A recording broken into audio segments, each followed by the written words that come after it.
Martim Sousa Tavares é filho de Laurinda Alves e Miguel Sousa Tavares. Formado em Ciências Musicais e Direção de Orquestra, estudou em Lisboa, Chicago, Milão. Fundou e dirige a Orquestra Sem Fronteiras, com a qual ganhou o Prémio Carlos Magno, e dirige também a Orquestra do Algarve.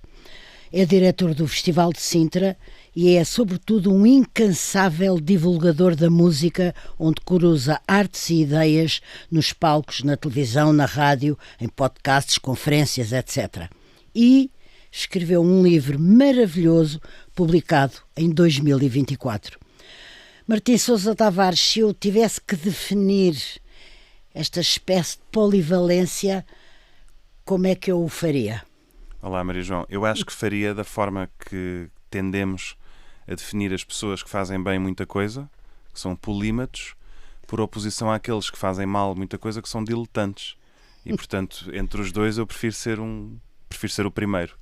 Mas eu não posso dizer que sou. Só os outros é que o podem dizer sobre mim. Mas então eu digo. Não me ficaria bem. Não, mas então fica-me bem a mim dizer, porque é exatamente aquilo que, como jornalista e agora como sua interlocutora, eu acho que você é.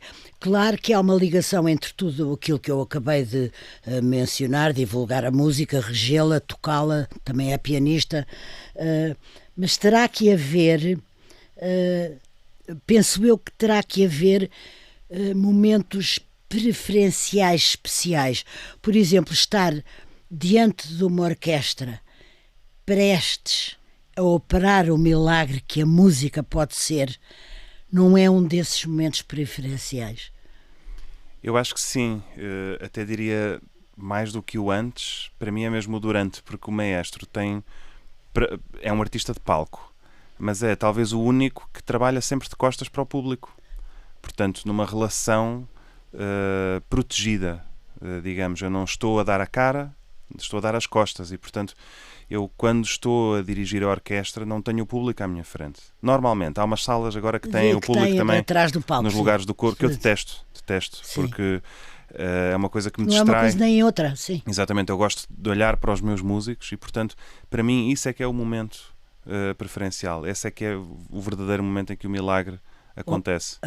E depois, quando acabou-se o milagre. É as palmas e virar-me para o público, aí volta à realidade. E aí é um momento que é o epílogo, é a despedida daquele que foi o momento preferencial. Eu acho que é também a consagração de que aquilo foi uma coisa bela, portanto as pessoas aplaudem como manifestação de agradecimento pela beleza que lhes foi proporcionada. E, portanto, isso faz parte. Dizer que não gosto de aplausos seria uma mentira, porque nós fazemos isto para as pessoas. Claro. Portanto, nós precisamos de saber se elas gostaram ou não. Se bem que eu digo isto, mas eu nos meus concertos, como a Maria João sabe, já vi agora recentemente, eu falo muito com o público. Portanto, eu não viro as costas. Mas o momento de fazer música, esse sim, é uma coisa entre mim e a música, que eu partilho com as pessoas, mas é entre mim e a música. Claro. Martim, de facto eu ia lhe falar nisso, é engraçado porque você antecipou o meu próprio instinto da pergunta. Eu fiquei muito surpreendida porque você falou de 4 ou 5 vezes com o público, mas fê-lo... isto não tem a mais pequena lisonja, foi exatamente o que eu observei. Fê-lo com a mesma maestria com que estava a reger. Essa fluidez e esse encanto que pôs no diálogo com o público tem vindo a ser... É completamente espontâneo, acontece-lhe naturalmente, ou tem vindo a ser apurado? Vai sendo apurado. Eu acho engraçado, até a Maria João está a falar de um concerto que eu dirigi na Culturgest em janeiro. Eu estava tão doente nesse dia que o concerto do dia seguinte teve que ser cancelado, porque eu já não conseguia sair da cama. Imagina, portanto, o que a Maria João viu, na verdade, eu estava longe de estar no meu melhor. Portanto, então imagino que será o melhor. Estava com um febrão, com a voz muito apanhada. Portanto, ali estava em gestão de crise e a escolher muito bem o que é que eu ia dizer e tudo mais. Portanto, até não sinto que estava no meu melhor. Mas isto para dizer que, mesmo estando no meu pior, eu acho fundamental não descartar esse lado da mediação, de dar a mão ao público e mostrar através um caminho. Da palavra, exatamente, do verbo e não já da exatamente, música. E até através da subjetividade das minhas ideias, porque o que eu digo ao público não é que o Mozart nasceu em 1756 e morreu em 1700. Isso não importa, isso é factual, enciclopédico, são informações frias que não acrescentam a ninguém. O que eu disse ali era tudo subjetivo. Para mim, esta peça é fascinante por causa disto e isto. E, portanto, este é o caminho que eu faço. Se quiserem, venham comigo. E eu acho que isso é muito mais interessante porque abre às pessoas uma porta para algo que não estava aberto à partida. As pessoas, quando vão a um concerto, têm que fazer o seu próprio caminho. E quando alguém... Entregues a elas próprias. Exatamente. O que também tem o seu lugar. Sim. Eu não impeço esse caminho. Claro. Eu só ofereço outro, se quiserem. Claro. E eu acho que isso pode ser muito enriquecedor. Muitas vezes uma boa experiência é uma experiência mediada, em que nós... É como quando vamos a um bom restaurante, uma coisa é pôr-nos os pratos na mesa, outra coisa basta o chefe vir dizer, olha, estou-vos a dar um feijão verde que vem daqui. Hoje de manhã, exatamente, não sei e as pessoas dão mais valor a isso. E portanto... Fez sempre isso? Ou descobriu isso? Fui fazendo quase sempre. Não fazia no início por timidez e porque o modelo não é este. Portanto, nos meus estudos, ninguém me ensinava a falar com o público. Ensinava-me a dirigir orquestras. Claro. Eu é que fui ganhando uma afoitez. Por exemplo, na Gulbenkian, eu comecei por fazer guias de audição. Na verdade, o meu primeiro emprego foi na Gulbenkian a sentar as pessoas. Não, no isso público. eu lembro. Foi assistente de sala. Mas depois disso, segunda fase, foi fazer guias de audição, que são no auditório 2. Tenho ali um piano, tenho um projetor e falo das peças que as pessoas vão ouvir depois. Mas eu não sou responsável por dirigir essas peças ainda. Eu só estou a preparar a experiência. Depois entrei na terceira fase, que foi ir dirigir a Orquestra Gulbenkian e dizerem-me, está aqui um microfone, por favor, fale. E aí eu posso falar daquilo que vou fazer. Claro. Porque eu é que falo, eu é que dirijo, eu é que escolhi as peças. Claro. Portanto, aqui o círculo fica perfeito e eu acho que o próprio público agradece. Foi a instituição que me pediu para falar, portanto eu não pedi a ninguém, deem-me um microfone. Sim, sim. Eles é que quiseram. E eu acho que isso é muito interessante e demonstra que, de facto, há procura por este formato. O músico entrar mudo e sair calado pode continuar a ser feito, mas não tem que ser a regra. Olha, divulgar a música, dirigir, estudar, falar com pessoas, exige um rigor quase ditatorial do tempo e até da sua forma mentis, de como é que eu vou ser capaz de fazer isto tudo bem feito, esta simultaneidade. Você defende-se a si próprio ou digamos, consegue isso tudo com essa espécie de serenidade que nós lhe conhecemos, um tom de voz que raramente se altera, uma delicadeza que nós percebemos que é sua e que você usa no contacto com os outros? Sim, eu acho que a minha abordagem, e falo disto muitas vezes porque tenho muita procura para falar sobre liderança, há duas formas de trabalho diferentes que eu fui observando nos meus colegas, nos meus mentores, que há aqueles que querem ser responsáveis pelo resultado e aqueles que querem ter o controle do processo. E muitas vezes a pessoa não pode ter as duas coisas. Se quer controlar o processo, controlar exatamente o que é que cada músico está a fazer, não vai ter clarividência, perdeu-se em tantas batalhas que não vai conseguir governar o todo. Para governar o todo é preciso abrir mão do pequeno, das pequenas coisas. É preciso conseguir dar uma direção macro e fazer com que todos venham comigo. Mal ou bem, eu não consigo nunca 100% daquilo que imaginei, mas consigo 95%. Se eu quiser controlar cada pequena coisa, esse é o caminho da ditadura, não é? É querer carregar em todos os botões, fechar todas as torneiras, isto tem que ser exatamente como eu quero. Todos nossos. Exatamente. Sim. E aí eu não consigo controlar o resultado. Por absurdo que pareça, esse é o pior caminho para o fazer. E, portanto, eu acho que tenho, de facto, essa abordagem serena, mesmo perante momentos difíceis, de não querer nunca controlar o processo. Prefiro ser responsável pelo resultado final. Porque essa é a minha função. Enquanto líder de orquestras, as pessoas não lhes interessa saber como é que foi o ensaio. Interessa-lhes o concerto. E, portanto, eu aponto ao concerto, não aponto ao controle dos ensaios. Claro. O Martim falou aí de conferências onde é convidado para falar, cujo tema central e único é a liderança, em breves, porque tenho tantas coisas para lhe perguntar, em breves momentos, gostou, é porque você teve que ter sinalizado alguma coisa para ser convidado para falar de liderança. Sim. Entretanto, sinalizou ao longo da sua vida, e isso é muito interessante. Gosta desses momentos também. Gosto, eles fazem muito sentido na minha vida, porque é um momento em que eu consigo ter um encontro com um público que não é um público do concerto. Portanto, eles não me vieram ver a dirigir uma orquestra. Claro. Não, são pessoas que estão num ambiente de trabalho, equipas multidisciplinares, podem ser empresas, podem ser organizações públicas, já tive de tudo, que querem saber como é que as orquestras funcionam. E a orquestra é uma metáfora excelente, porque estamos a falar de grupos de pessoas altamente qualificadas, com funções muito diferentes. Um violinista não é um flautista, não é nenhuma. um arpista. Portanto, Exatamente. como é que pessoas com essas especificidades conseguem integrar-se num todo, que tem que ser a soma de todas as partes, não é? E como é que o maestro dá a isso uma direção? Porque é interessante, o maestro não toca todos os instrumentos. O CEO de uma empresa também não tem que tocar todos os instrumentos da empresa. Claro. E, portanto, onde é que isto nos coloca? Numa ideia de integração, das coisas funcionarem em prol de um bem comum. Depois a orquestra tem outra coisa incrível, que é nós trabalhamos para o cliente, o público, em tempo real. Nós estamos a entregar o resultado à frente do público. Portanto, nós não temos hipótese de emendar. Exatamente. Não, é aquilo que se fizer. Portanto, nós trabalhamos sob pressão. A pressão dos resultados, a pressão da excelência.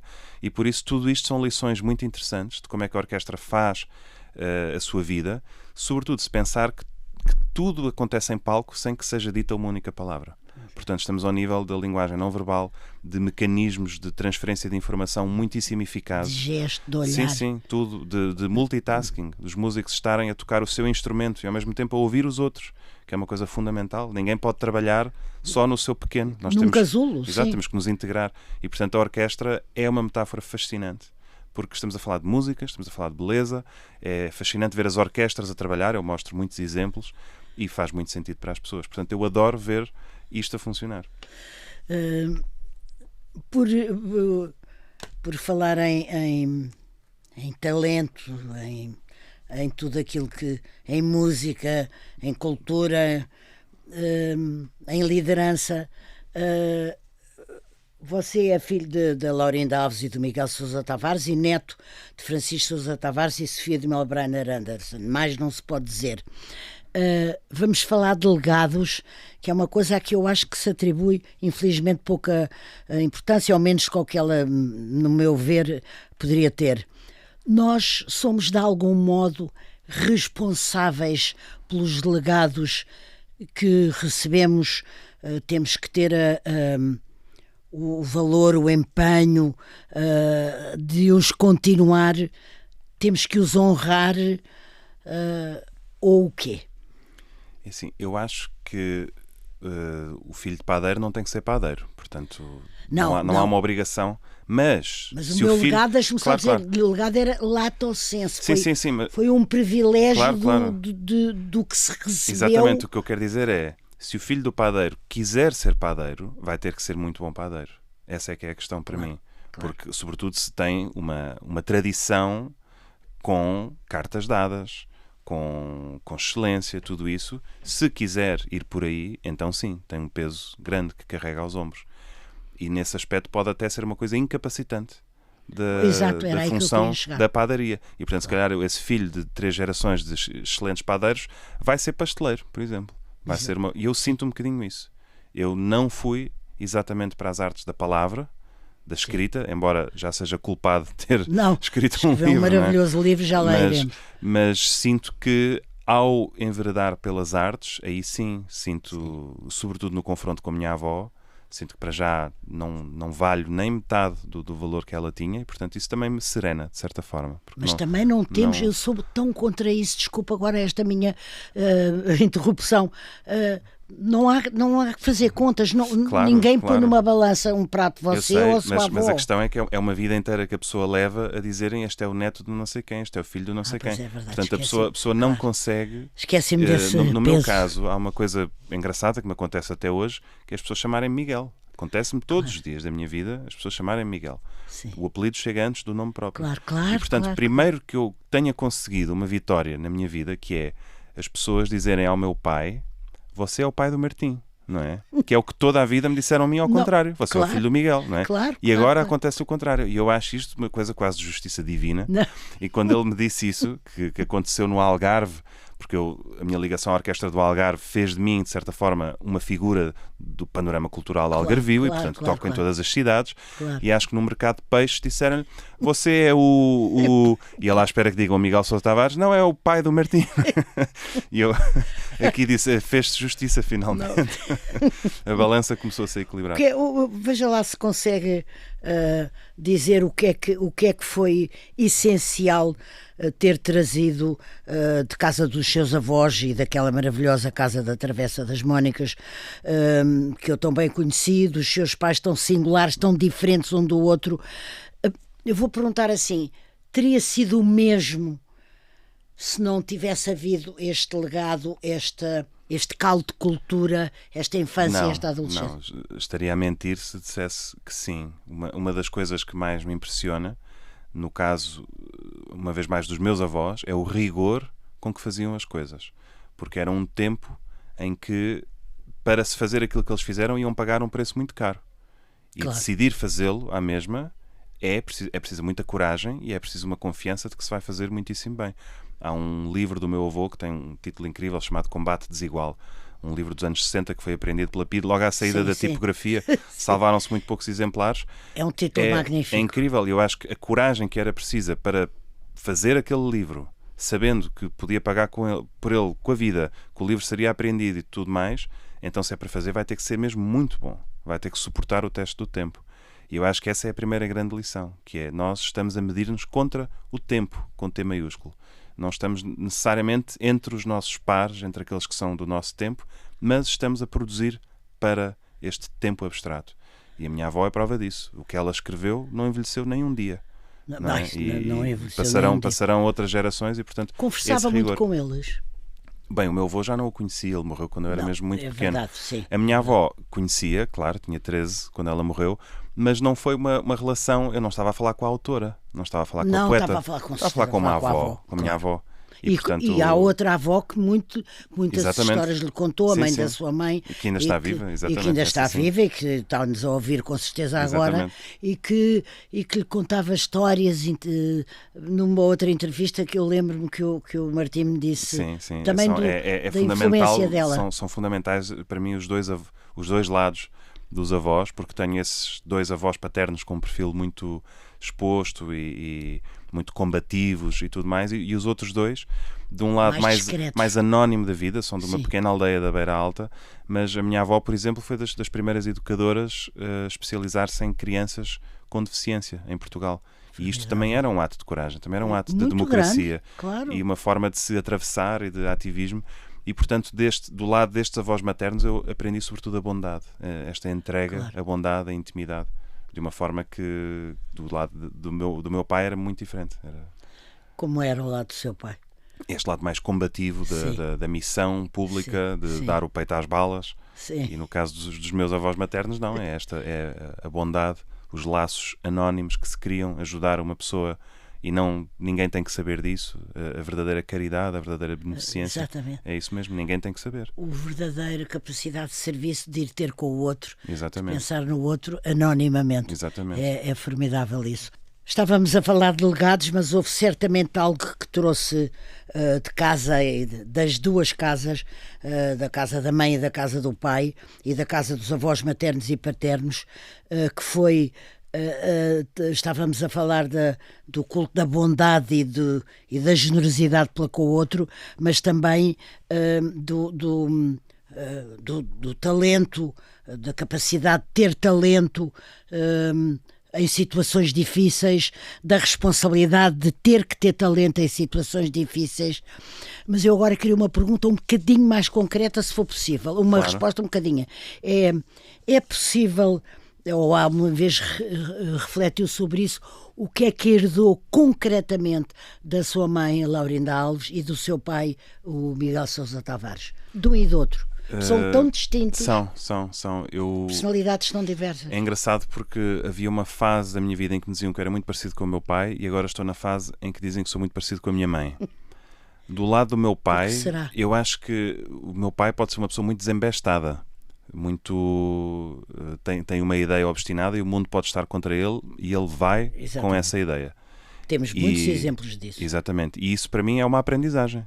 De que é possível viver assim, no sentido que se acreditarmos em alguma coisa, e mesmo que chovam flechas e pedras de todo o lado, não temos que vergar por causa disso. E, portanto, eu lembro-me de ele se meter em várias polémicas e toda a gente estar contra ele e ele não vergar. E, portanto, isso é uma aprendizagem. Que eu não conhecia mais ninguém dessa forma. Não e um conhecia. legado. Sim, uma aprendizagem que se transformou num legado. Exatamente. E que me dá muita confiança de sentir que se eu acreditar que estou a fazer a coisa certa e que este é o caminho por onde tenho de ir, então eu vou. E sei que posso ir. Do lado da minha mãe, há esta herança direta dos meus avós, que é mesmo uma ramificação de um tronco maior, desta bondade de sentir que temos que ter um propósito naquilo que fazemos. Martim, como é que se dirige um festival? Porque, no seu caso, o de Sintra, que já dirige há 3 anos e que vai agora começar já em junho, cada festival tem que ter uma idiosincrasia própria, não é igual a outro. A que é que se atende na direção, a que é que teve que atender na direção deste específico Festival de Sintra? Partindo de critério ou com que requisitos é que este festival lhe pede? Bem, é um privilégio, porque o Festival de Sintra eu acho que é o mais mágico festival de música clássica que temos em Portugal. Para já é o mais antigo de todos, é o mais histórico, é um festival que tem raízes na Marquesa de Cadaval, portanto começa nessa Sintra palaciana de grandes elites culturais. A Marquesa de Cadaval recebia em sua casa a jovem Maria João Pires, e os jovem internacionais. Exatamente, o jovem Daniel Barenboim, a jovem Marta Argerich. Portanto, o festival tem esse começo muito forte. E esse cunho, é uma assinatura. Exatamente, e portanto isso é uma fasquia que não pode perder, e na verdade o festival sempre foi forte nos pianistas e portanto eu gosto de continuar essa tradição, e tivemos o András Schiff o ano passado. Vamos ter também, enfim, vamos andar nessa craveira. Vamos ter, diga lá um ou dois. Maria João Pires, por exemplo, vem, eu acho que fazer se calhar certamente os últimos recitais a solo da sua vida vai ser ali no Festival de Sintra, onde ela já tocou 14 vezes, portanto também há uma relação que importa. Importa ressalvar.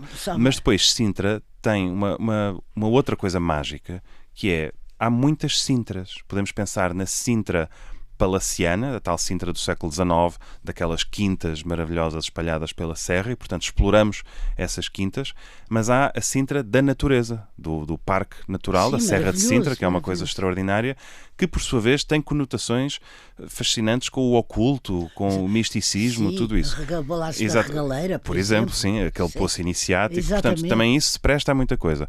Depois há a Sintra do Mar, que tem uma ligação com o oceano, o ponto mais ocidental da Europa, o Cabo da Roca, tudo isso, exatamente, e portanto com esta ideia de expansão atlântica. E depois há ainda a Sintra, que é o dormitório de Lisboa, onde vivem 400.000 pessoas numa relação com a cidade, e portanto são pessoas que têm direito também a ter cultura e a ter acesso a estes concertos. E portanto eu penso em tudo isto, penso na Marquesa de Cadaval, mas penso também nas pessoas que vivem em Mira Sintra, por exemplo, que têm que ter alguma coisa, e portanto e que você sabe que estarão lá. Exatamente, por isso o meu lema para o Festival de Sintra desde o primeiro dia é: eu quero que o Festival de Sintra tenha um programa que quem abrir aquela brochura, seja quem for, eu tenho a certeza que vai encontrar pelo menos uma coisa que lhe interessa. E portanto ele tem que ser muito bom, mas tem que ser mesmo eclético, porque é um festival que é todo pago pela Câmara de Sintra. Portanto, é um festival que tem que ser serviço público. Não pode ser para um nicho, não pode ser para uma elite, tem que ser, de facto, para todos. Serviço público. Exatamente. Quer levantar um bocadinho, abrir um bocadinho esse programa aqui para nós? Sim, olha, posso lhe dizer, além da Maria por exemplo, João Pires, uma das coisas que eu decidi fazer no Festival de Sintra em 2023 e tem sido um sucesso, são os duelos de pianistas, que é um formato que parece uma provocação, não é? Pôr um pianista tocar contra outro, mas isso é o quê? Mas que tem uma tradição antiquíssima na história da música. O Mozart fez um duelo formidável contra o Clementi, o Beethoven fez um duelo formidável contra o Seibelt, o Liszt fez um duelo formidável contra o Thalberg. Isto fazia parte da cultura de salão e os artistas davam o seu melhor. E o que é que quer dizer exatamente? Quer dizer que duelo? Tocam, imagine, cada um toca 4 vezes, mas intercaladas. Portanto, um responde ao outro, é uma picardia. Sim. E depois o público aplaude, e quem tiver mais aplauso ganhou. Portanto, nós estamos... Isto não é um duelo até à morte, não é um duelo até sangrar, claro. É um duelo para honrar as musas, Não, no exatamente, fundo. exatamente. Mas o que nós fazemos é nós medimos, temos lá uma pessoa a cronometrar o tempo. o aplauso de cada um e depois no fim fazemos o somatório e claro que ganham ambos e o duelo termina com eles a tocarem a 4 mãos. Portanto, Claro que é são amigos e interessante. tudo mais. Mas quando eu fiz isto, pensei, isto é uma coisa arriscadíssima, então pedi a um colega musicólogo, que é o diretor do Museu Nacional da Música, para fazer uma palestra sobre os duelos, para se perceber que eu não enlouqueci. Não, Isto é uma coisa histórica. E aquilo estava esgotadíssimo. No ano seguinte tivemos que ir para um espaço maior, igualmente esgotado, mas já não foi preciso fazer a palestra, porque as pessoas já iam, e agora vai ser a mesma coisa. Eu sei que assim que abrir a bilheteira para o duelo, vai ser um português contra um americano. E eu estou curioso de ver se vamos ser bairristas e aplaudir mais o nosso, que é o Daniel Bernardes, ou o americano, que é um norte-americano chamado Dan Tepfer, que são ambos geniais. E, portanto, veremos qual dos dois leva a palma. Sim. Mas vamos ter concertos com os solistas, vamos ter concertos ao nascer do sol, que é uma coisa também no meio da Serra de Sintra. Já tinha tido, já tínhamos tido, passado, exatamente. Porque o festival apanha o solstício de verão, dia 21 de junho, dia mais comprido do ano. Portanto, eu acho que é maravilhoso nós saudarmos esse dia, estando no nascer do sol, até porque quando imaginamos o sol na Serra de Sintra, imaginamos o pôr do sol, que é no mar.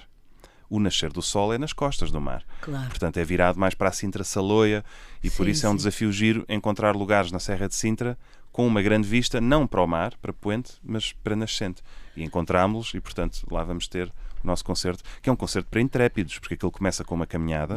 O ponto de encontro é às 4h45 da manhã. Nós damos as coordenadas, as pessoas aparecem lá, também está sempre esgotado este concerto, e as pessoas fazem um trilho com lanternas de mineiro na cabeça. Jovens ou várias gerações? Tudo.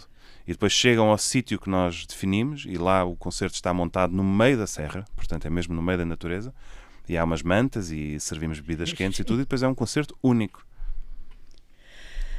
Se quiser, às 4h45 da manhã estar... Não, ninguém pode dizer que já tem coisas marcadas nessa hora. Não, pois não. Ninguém pode vir, não, com essa desculpa. Você mudou-se agora para Évora, foi uma mudança, não direi de um dia para o outro, mas quase. Foi porquê? Ia a passar em Évora e viu uma casa? Não. Eu vou a Évora desde sempre na minha vida. O meu pai tem uma casa no Alentejo, no distrito de Évora, não é no concelho de Évora, mas vai-se a Évora para as extravagâncias. Quer comprar uma mozzarella, tem que ir a Évora. Quer comprar uma granola, hoje em dia se calhar já não, mas nos anos 90 era assim. E Évora para mim sempre foi uma cidade que me dava uma imensa felicidade, porque é uma cidade muito bonita, uma cidade serena, uma cidade muito bonita. A medida é perfeitamente humana, todo aquele centro histórico é património mundial, é património da Unesco, está defendido, não se pode mudar uma pedra de uma fachada de uma casa, exatamente, mas não, ou seja, não é o mesmo tipo de património, não é Veneza, em que cada casa é um palácio, não, Évora é uma beleza mais circunspecta, são casas igualmente antigas, mas igualmente nobres também, mas diferentes, é a cal branca, é aquele rodapé amarelo, é aquele céu azul em cima. E isso sempre me fez muito feliz e sereno já ali. Estava em si a ideia de um dia se descobrisse uma casa. Exatamente. E eu já andava à procura, mas é de um motivo, ou melhor, de um enquadramento que me permitisse sair de Lisboa. E a verdade é que a partir do momento em que eu trabalho no país inteiro mesmo. Não há 2 dias que eu esteja no mesmo sítio. De Idanha Nova. Exatamente, outra no Algarve, o Festival de Sintra é em Sintra e trabalho em todo o país mesmo. Faço concertos e palestras e toco e dirijo e escrevo música para aqui e para ali. Portanto, fazia Lisboa como exatamente, já quando vivia em Lisboa passava aqui pouco tempo. Portanto, vou para uma cidade que me faz feliz porque é bonita. E não me arrependo nem um minuto. Na verdade, já tinha tentado antes na minha vida e não consegui. Só consegui agora. E consegue, por exemplo, o luxo, digamos, neste caso, de estar 3 dias lá seguidos? Consigo. Bem, por acaso, o dia em que estamos hoje a gravar marca o fim de um período de 5 ou 6 dias seguidos em que eu estive em Évora. Portanto, estamos na segunda semana de março, exatamente. Sim. Consegui estar lá quase uma semana inteira. E é maravilhoso. É absolutamente maravilhoso. Deu para passear no campo, deu para ir aos restaurantes que ainda não conhecia, De vez em quando dá-me assim umas fomes absurdas de ensopado de borrego, por exemplo. Então, só um ensopado de borrego é que mata uma fome de ensopado de borrego. Sim. E, portanto, poder satisfazer esses desejos e flanar, que é uma coisa que eu adoro. Sair com o meu cão a passear por aquelas ruas e perder-me e reencontrar-me, e vou parar ao Aqueduto, e vou parar ao Templo de Diana, e vou parar ao Palácio dos Marqueses de Cadaval, e é incrível. E tem ideias nesses percursos solitários com o seu cão? Tenho imensas. É o momento das epifanias. Não é? Completamente. Aliás, há vários percursos que acabam por serem cortados porque eu tenho que ir rapidamente para casa concretizar uma ideia antes que me esqueça. Ai, pois claro. Devia de andar com um papelinho. Sim, às vezes gravo notas, gravo a minha própria gravar, voz, mas há momentos em que a ideia vem tão viçosa que a pessoa tem que ir concretizá-la. Viçosa, exatamente. Falámos há bocadinho do momento inicial, quando entra em palco e fica diante de duas orquestras, no seu caso, a do Algarve e a da Idenha Nova. Chama-se Orquestra Sem Fronteiras. Não, pronto, estava-me a escapar o nome. Ou de uma outra.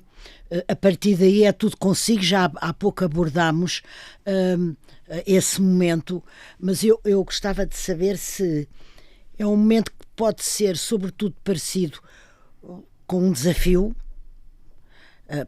o desafio a si, como um risco, isto é comigo, ou também com uma imensa solidão, exatamente por ser consigo. Claro.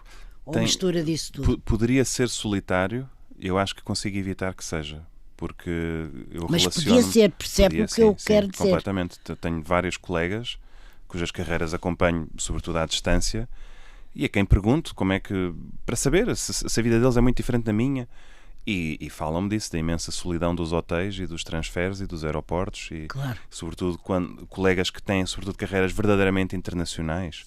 A pessoa hoje está na Alemanha, amanhã está na Austrália. Não dá para desenvolver uma relação com aquelas orquestras, com aquelas pessoas, porque é mesmo toca e foge. Exatamente. Portanto, eu sinto, também foi uma escolha minha, redimensionar a minha carreira. Eu trabalho de forma muito volátil em Portugal, mas Portugal não é o mundo. Portugal é Portugal. E, portanto, se eu vou a Braga 4 vezes por ano, ir a Braga 4 vezes por ano quer dizer que eu de 3 em 3 meses estou ali. Portanto, eu tenho uma relação com aquelas pessoas. Claro, o restaurante, o café, o hotel, etc. O hotel, o pequeno almoço. Portanto, exatamente. Por isso eu consigo já tenho amigos por todo o lado e aproveito sempre para ter vida social. É muito pois.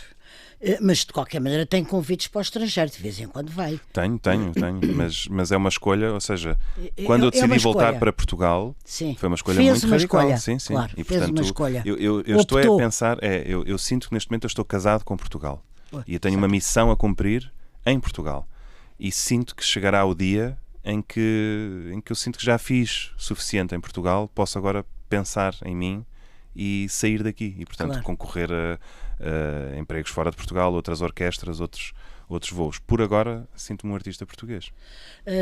Você gosta de...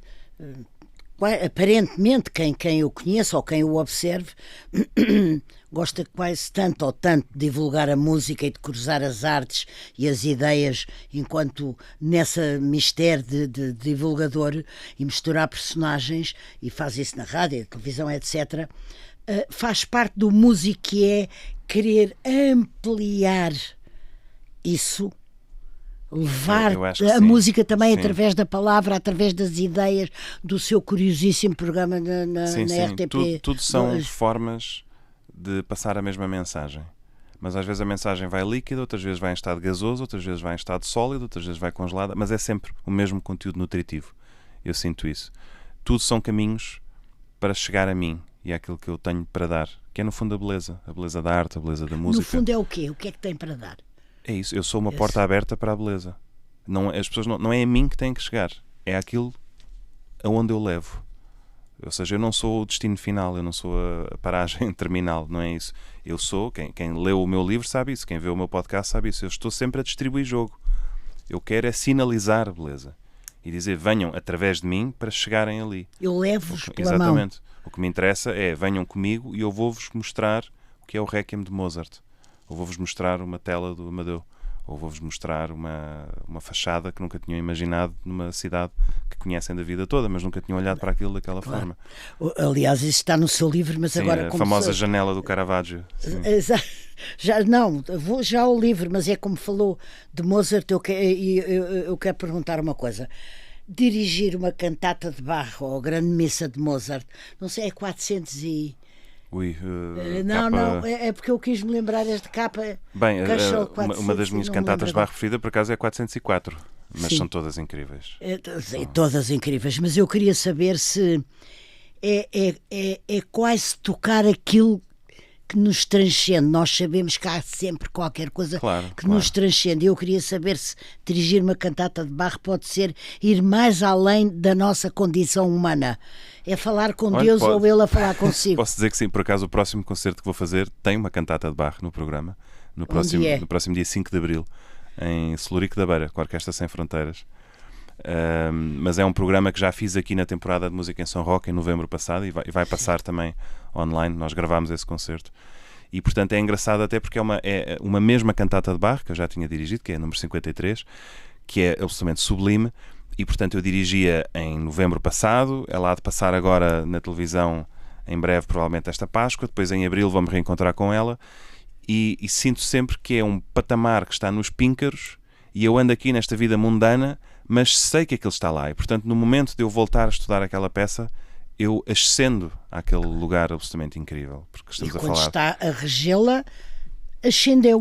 Sim, é incrível. Aliás, esta cantata especificamente, se nos estiverem a ouvir e tiverem curiosidade, por favor, ouçam o início da cantata número 53, que chama-se Widerstehe doch der Sünde. Fiquem firmes contra o pecado.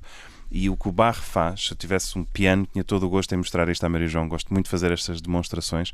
O que ele faz é uma música que ascende. Ascende, e portanto há uma nota que nunca muda, que é a nota mais grave, e ele vai acrescentando outras por cima disso, e nós sentimos que vamos fazendo uma escada que vai até ao céu, e é quando chegamos a esse céu é que a voz começa a cantar. Portanto, nós fazemos essa ascensão. E eu lembro-me de estar a dirigir esta peça na Igreja de São Roque em novembro passado, e estou virado para o altar e tudo isso, e juro que senti que estava a subir, literalmente, estava a aproximar-me daquela imagem. Ser a falar com Deus. Completamente. Se aquilo não é o toque de Deus, eu não sei o que é que mais pode ser, não é? O que é que mais pode ser? Tem que ser atirado ao chão, então, tipo São Paulo, não é? Ai, São Paulo é uma figura também extraordinaríssima. Sim. É pena não ter uma cantata. Martim, estamos... Ai, que pena a acabar. Eu gostava tanto de continuar isto.